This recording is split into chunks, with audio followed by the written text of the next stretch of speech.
Harry Potter and the Sorcerer's Stone by J.K. Rowling. Chapter 9. The Midnight Duel. Harry had never believed he would meet a boy he hated more than Dudley, but that was before he met Draco Malfoy. Still, first-year Gryffindors only had potions with the Slytherins, so they didn't have to put up with Malfoy much. Or at least, they didn't until they spotted a notice pinned up in the Gryffindor common room that made them all groan. Flying lessons would be starting on Thursday, and Gryffindor and Slytherin would be learning together. "Typical," said Harry darkly. "Just what I always wanted, to make a fool of myself on a broomstick in front of Malfoy." He had been looking forward to learning to fly more than anything else. "You don't know that you'll make a fool of yourself," said Ron reasonably. "Anyway, I know Malfoy's always going on about how good he is at Quidditch, but I bet that's all talk." Malfoy certainly did talk about flying a lot. He complained loudly about first years never getting on the house Quidditch teams and told long, boastful stories that always seemed to end with him narrowly escaping muggles and helicopters. He wasn't the only one, though. The way Seamus Finnegan told it, he spent most of his childhood zooming around the countryside on his broomstick. Even Ron would tell anyone who'd listen about the time he'd almost hit a hang glider on Charlie's old broom. Everyone from wizarding families talked about Quidditch constantly. Ron had already had a big argument with Dean Thomas, who shared their dormitory, about soccer. Ron couldn't see what was exciting about a game with only one ball, where no one was allowed to fly. Harry had caught Ron prodding Dean's poster of West Ham's soccer team, trying to make the players move. Neville had never been on a broomstick in his life, because his grandmother had never let him near one. Privately, Harry felt she'd had good reason, because Neville managed to have an extraordinary number of accidents, even with both feet on the ground. Hermione Granger was almost as nervous about flying as Neville was. This was something you couldn't learn by heart out of a book. Not that she hadn't tried. At breakfast on Thursday, she bored them all stupid with flying tips she'd gotten out of a library book called Quidditch Through the Ages. Neville was hanging on to her every word, desperate for anything that might help him hang on to his broomstick later, but everybody else was very pleased when Hermione's lecture was interrupted by the arrival of the mail. Harry hadn't a single letter since Hagrid's note, something that Malfoy had been quick to notice, of course. Malfoy's eagle owl was always bringing him packages of sweets from home, which he opened gloatingly at the Slytherin table. A barn owl brought Neville a small package from his grandmother. He opened it excitedly and showed them a glass ball the size of a large marble, which seemed to be full of white smoke. "It's a remembrall," he explained. "Gran knows I forget things. This tells you if there's something you've forgotten to do. Look, you hold it tight like this, and if it turns red—" "Oh." His face fell, because the remembrall had suddenly glowed scarlet. "You've forgotten something." Neville was trying to remember what he'd forgotten when Draco Malfoy, who was passing the Gryffindor table, snatched the remembrall out of his hand. Harry and Ron jumped to their feet. They were half hoping for a reason to fight Malfoy, but Professor McGonagall, who could spot trouble quicker than any teacher in the school, was there in a flash. "What's going on?" "Malfoy's got my remembrall, Professor." Scowling, Malfoy quickly dropped the remembrall back on the table. "Just looking," he said, and sloped away with Crabbe and Goyle behind him. At 3:30 that afternoon, Harry, Ron, and the other Gryffindors hurried down the front steps onto the grounds for their first flying lesson. It was a clear, breezy day, and the grass rippled under their feet as they marched down the sloping lawns toward a smooth, flat lawn on the opposite side of the grounds to the Forbidden Forest, whose trees were swaying darkly in the distance. The Slytherins were already there, and so were 20 broomsticks lying in neat lines on the ground. Harry had heard Fred and George Weasley complain about the school brooms, saying that some of them started to vibrate if you flew too high, or always flew slightly to the left. Their teacher, Madam Hooch, arrived. She had short gray hair and yellow eyes like a hawk. "Well, what are you all waiting for?" she barked. Everyone stand by a broomstick. Come on, hurry up." Harry glanced down at his broomstick. It was old and some of the twigs stuck out at odd angles. "Stick out your right hand over your broom," called Madam Hooch at the front, "and say, 'Up!'"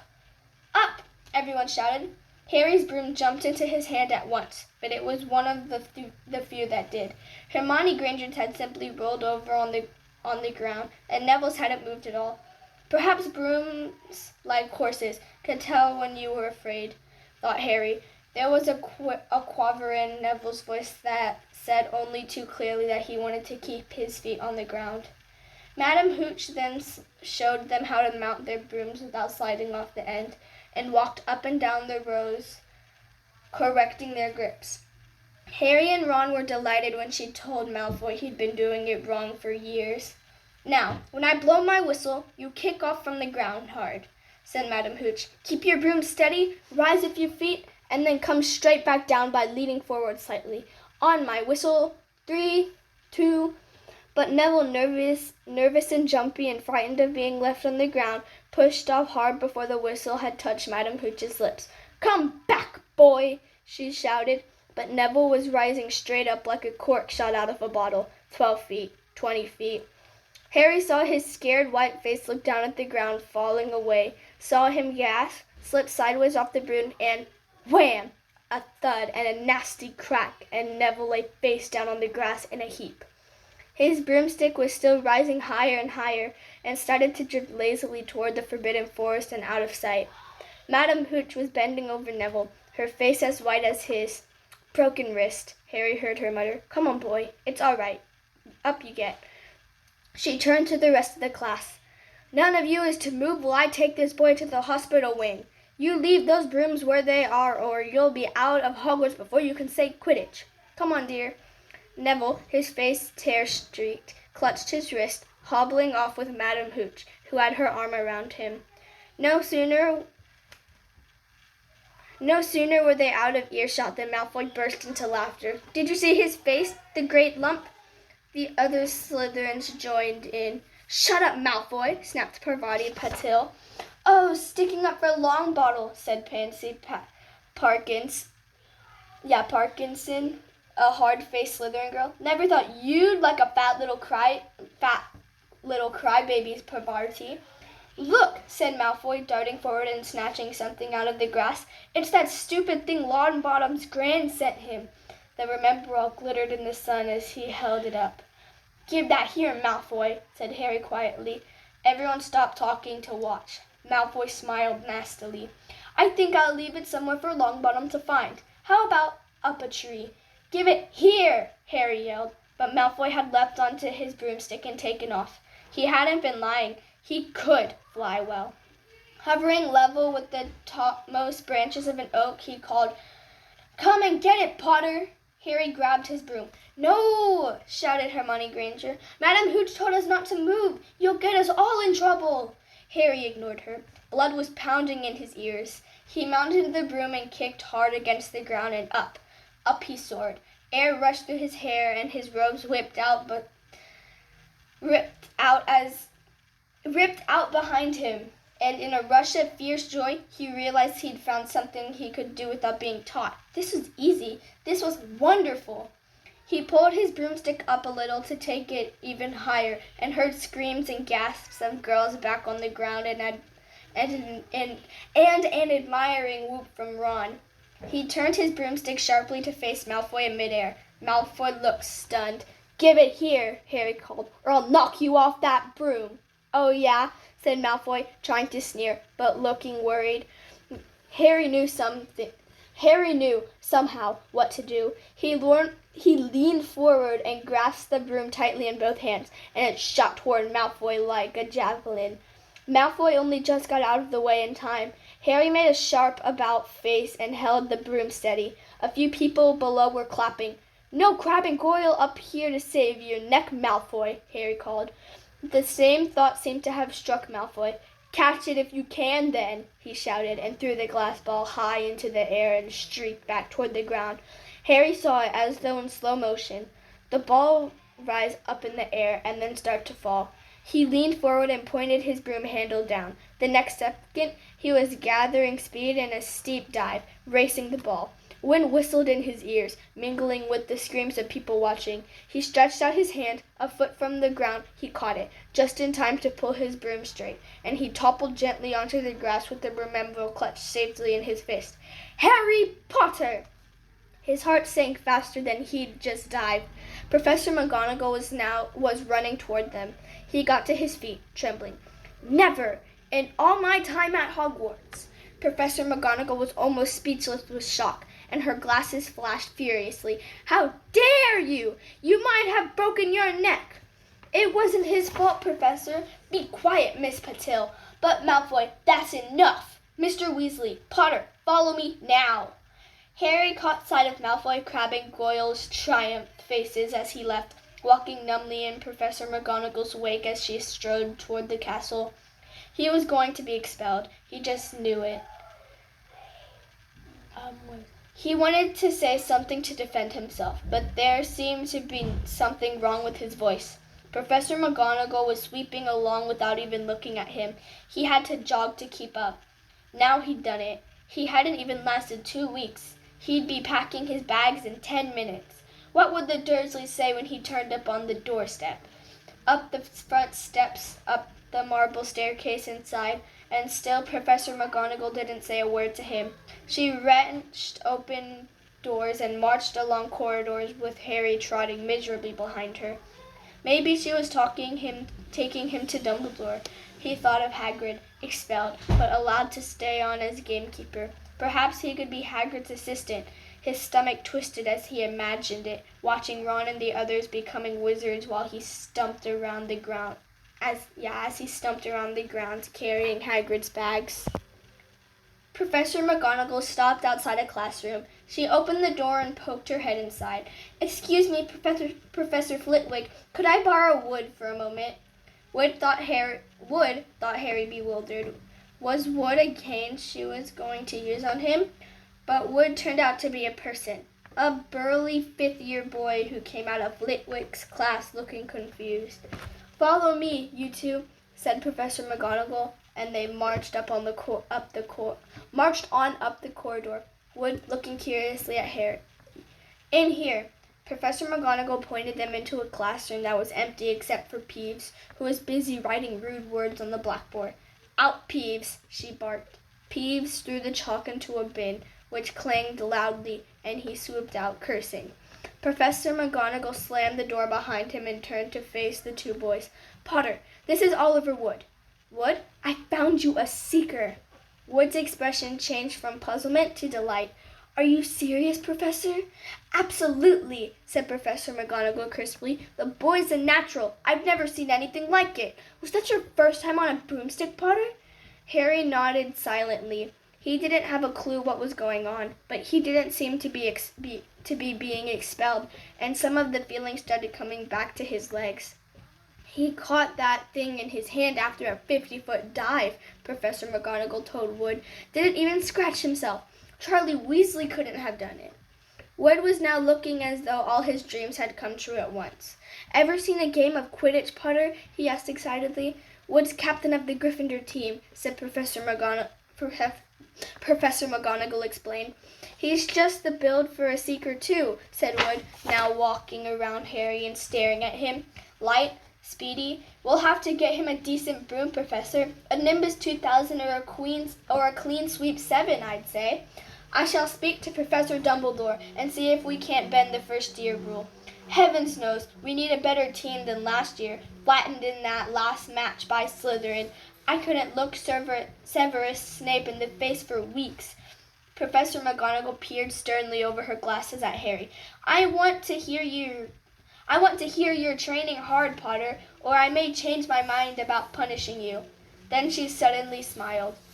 "Your father would have been proud," she said. "He was an excellent Quidditch player himself." "You're joking." It was dinner time. Harry had just finished telling Ron what had happened when he'd left the grounds with Professor McGonagall.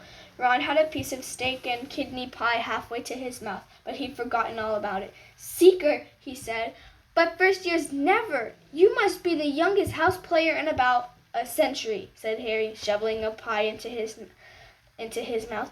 He felt particularly hungry after the excitement of the afternoon. Wood told me."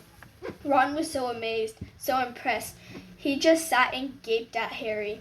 "I start training next week," said Harry. "Only don't tell anyone. Wood wants to keep it a secret." Fred and George Weasley now came into the hall, spotted Harry, and hurried over. "Well done," said George in a low voice. "Wood told us. We're on the team too. Beaters." "I tell you, we're going to win that Quidditch Cup for sure this year," said Fred. "We haven't won since Charlie left, but this year's team is going to be brilliant. You must be good, Harry. Wood was almost skipping when he told us. Anyway, we've got to go. Lee Jordan reckons he's found a new secret passageway out of the school. Bet it's that one behind the statue of Gregory, the smarmy that we found in our first week. See you." Fred and George had hardly disappeared when someone far less welcome turned up. Malfoy, flanked by Crabbe and Goyle. "Having a last meal, Potter? When are you getting the train back to the Muggles? You're a lot braver now that you're back on the ground, and you've got your little friends with you," said Harry coolly. There was, of course, nothing at all little about Crabbe and Goyle, but as the high table was full of teachers, neither of them could do more than crack their knuckles and scowl. "I'd take you on any time on my own," said Malfoy. "Tonight, if you want. Wizard's duel. Wands only. No contact." "What's the matter? Never heard of a wizard's duel before, I suppose?" "Of course he has," said Ron, wheeling around. "I'm his second. Who's yours?" Malfoy looked up at Crabbe and Goyle, sizing them up. "Crabbe," he said. "Midnight, all right? We'll meet you in the trophy room. That's always unlocked." When Malfoy had gone, Ron and Harry looked up at each other. "What is a wizard's duel?" said Harry. "And what do you mean, you're my second?" "Well, a second's there to take over if you die," said Ron casually, getting started at last on his cold pie. Catching the look on Harry's face, he added quickly, "But people only die in proper duels, you know, with real wizards. The most you and Malfoy will be able to do is send sparks at each other. Neither of you know enough magic to do any real damage. I bet he expected you to refuse anyway. And what if I wave my wand and nothing happens?" "Throw it away and punch him on the nose," Ron suggested. "Excuse me?" They both looked up. It was Hermione Granger. "Can't a person eat in peace in this place?" said Ron. Hermione ignored him and spoke to Harry. "I couldn't help overhearing what you and Malfoy were saying." "Bet you could," Ron muttered. "And you mustn't go wandering around the school at night. Think of the points you'll lose, Gryffindor, if you're caught. And you're bound to be. It's really very selfish of you." "And it's really none of your business," said Harry. "Goodbye," said Ron. All the same, it wasn't what you'd call the perfect end of the day, Harry thought, as he lay awake much later listening to Dean and Seamus falling asleep. Neville wasn't back from the hospital wing. Ron had spent all evening giving him advice as such. "If he tries to curse you, you'd better dodge it, because I can't remember how to block them." There was a very good chance they were going to get caught by Filch or Mrs. Norris, and Harry felt he was pushing his luck, breaking another school rule today. On the other hand, Malfoy's sneering face kept looming up out of the darkness. This was his big chance to beat Malfoy face to face. He couldn't miss it. 11:30, Ron muttered at last. "We'd better go." They pulled on their bathrobes, picked up their wands, and crept across the tower room, down the spiral staircase, and into the Gryffindor common room. A few embers were still glowing in the fireplace, turning all the armchairs into hunched black shadows. They had almost reached the portrait hole when a voice spoke from the chair nearest to them. "I can't believe you're going to do this, Harry." A lamp flickered on. It was Hermione Granger, wearing a pink bathrobe and a frown. "You!" said Ron furiously. "Go back to bed." "I told your brother," Hermione snapped. "Percy, he's a prefect. He'd put a stop to this."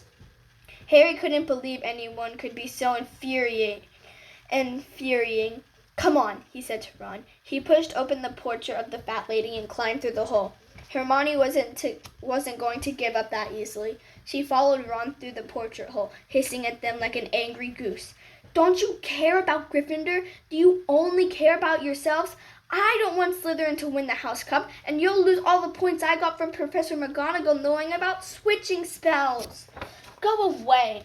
"All right, but I warned you. You just remember what I said when you're on the train home tomorrow. You're so—" But what they were they didn't find out. Hermione had turned to the portrait of the fat lady to get back inside and found her facing an empty painting.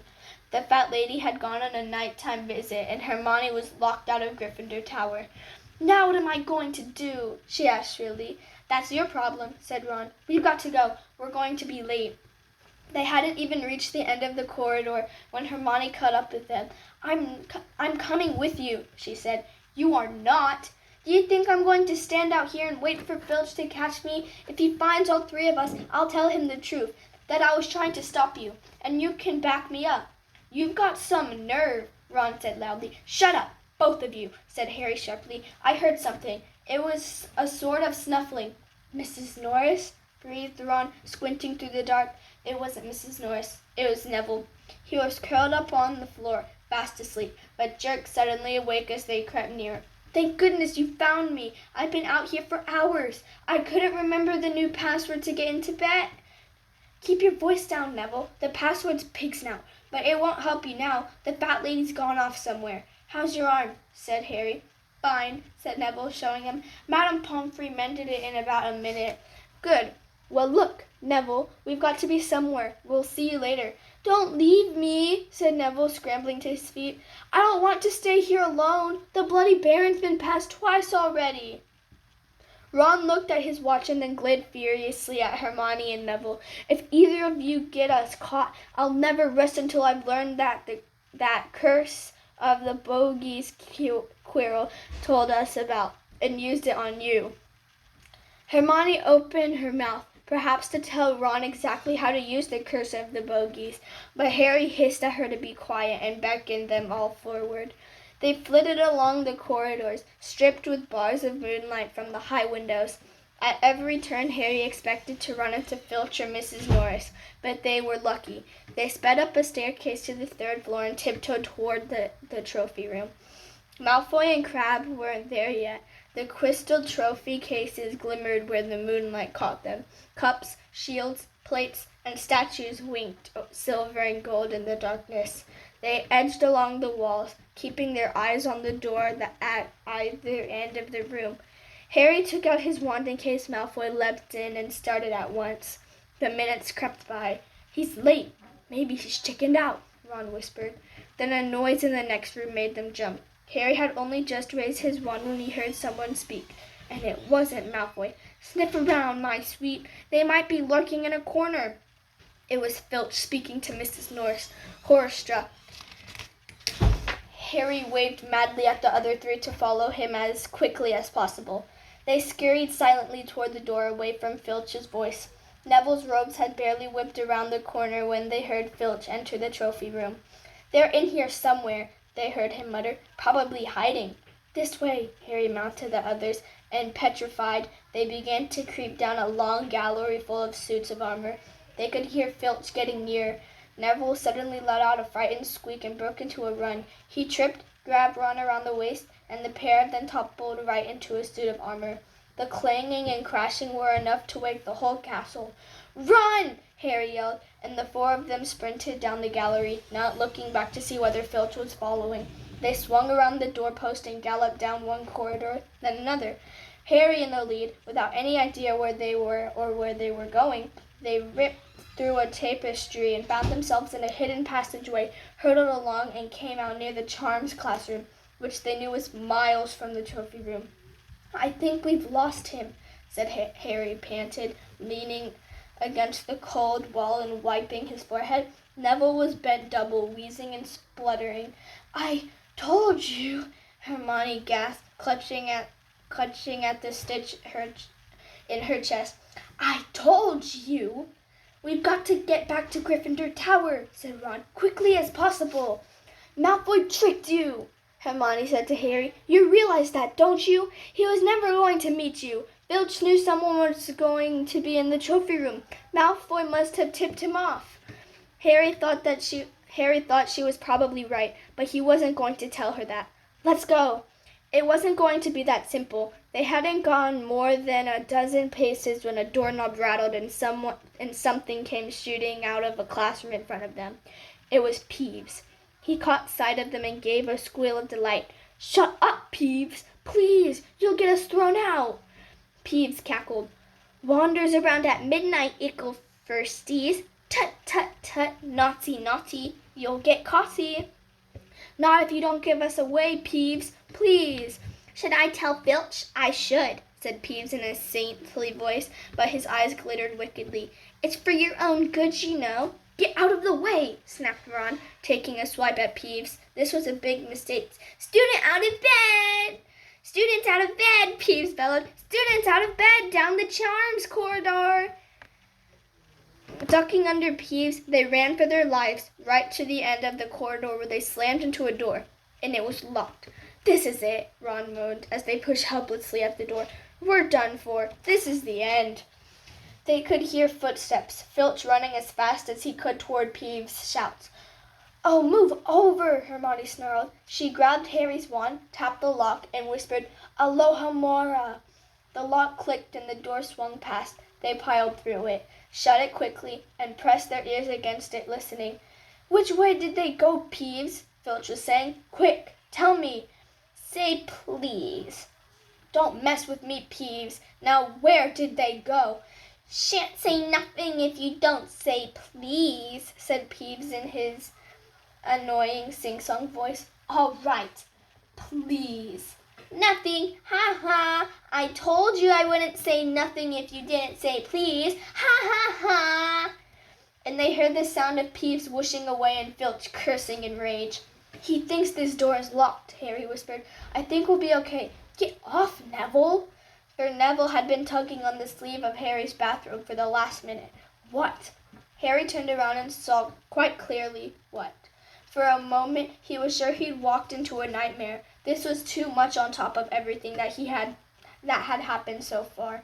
They weren't in a room as he had supposed. They were in a corridor, the forbidden corridor on the 3rd floor, and now they knew why it was forbidden.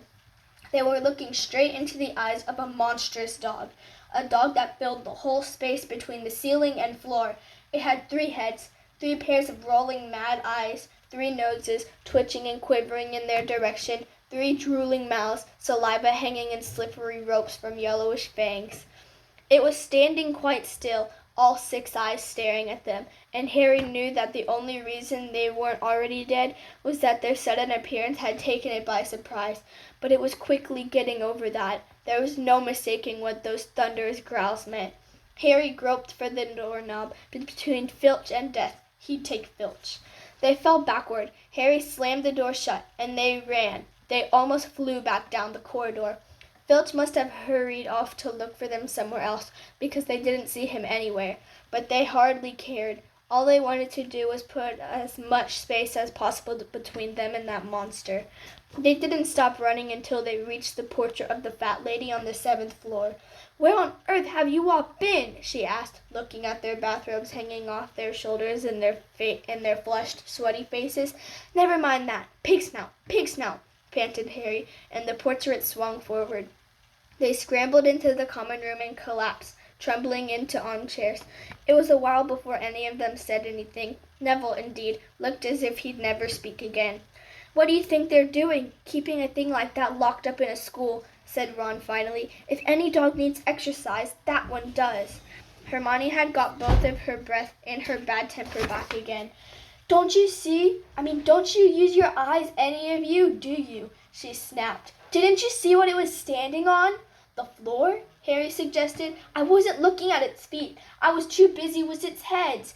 No, not the floor. It was standing on a trap door. It's obviously guarding something. She stood up, glaring at them. I hope you're pleased with yourselves. We could all have been killed, or worse, expelled. Now, if you don't mind, I'm going to bed. Ron stared after her, his mouth open. No, we don't mind, he said. You'd think we dragged her along, wouldn't you? But Hermione hadn't given Harry something else to think about as he climbed back into bed. The dog was guarding something. What had Hagrid said? Gringotts was the safest place in the world for something you wanted to hide, except perhaps Hogwarts. It looked as though Harry had found out what the grubby little package from the Vault 713 was.